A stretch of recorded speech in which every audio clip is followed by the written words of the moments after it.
Peter Jennings from Strategic Analysis Australia, who joins me live from Canberra. Good to talk to you again, Peter. It's great to hear you outline in the program going to air tonight that flashpoint, as you say, the most likely flashpoint in the region.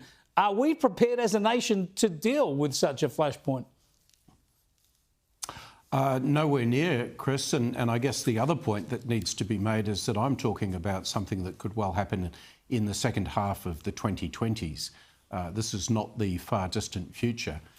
And, you know, there were disagreements on points of emphasis, I guess, around the War Cabinet table, but broadly speaking, a consensus that that was the near-term threat that we faced, and also a view that our governments have systemically failed to inform the Australian people about the risks that are apparent in our region and about what that might mean for Australia. There's almost a non-discussion about these issues, and that's very serious when you consider that it could happen very quickly and could involve Australia very quickly as well.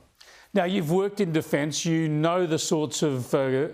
you've worked in government and in the Department of Defence, so you know the sorts of considerations that go on. And other people in the War Cabinet tonight also have worked in government and in defence, and so they bring that experience to the table. Let's have a look at a couple of them, what they suggest this country needs to do. In 10 years' time, they'll be spending twice what we were when they came to office, but it's clearly not going to be enough. All right, that's Joel Fitzgibbon, of course, the former Labor Defence Minister. We've also got Jennifer Parker, who's a former naval officer. We talk a lot about deterrence. We also just need to be able to respond. Integrated air and missile defence, having conversations around strategic resilience, and honestly, starting to build ships, starting to build missiles, all of those things. Yes, we need to inform the public, but we actually need to get that stuff happening as well. Yeah, there seems to be a worrying consensus here, Peter, that, yeah, we really need to improve our defence capability, but the time is now. Stop talking about it, do it. Yes, absolutely. And you know, there's a puzzling situation here, which is to say that the government and the Defence Organisation have been focusing far too much on what I call the fantasy force, Chris, which is the force we'll have in 2040 and later when those nuclear-powered submarines arrive. And they're doing that in part by squeezing the existing Defence Force in order to save money for that AUKUS investment.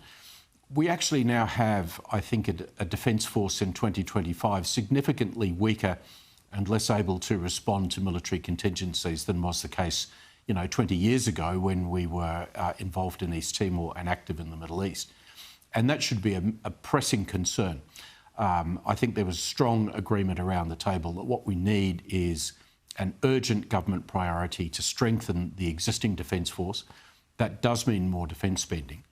And Jen Parker is absolutely right. That needs to involve producing things like missiles and drones and equipment that can be made easily in Australia, and not making ourselves hostage to fortune that that type of technology can arrive from overseas when other countries, including our close allies, will probably be looking to their own supplies first.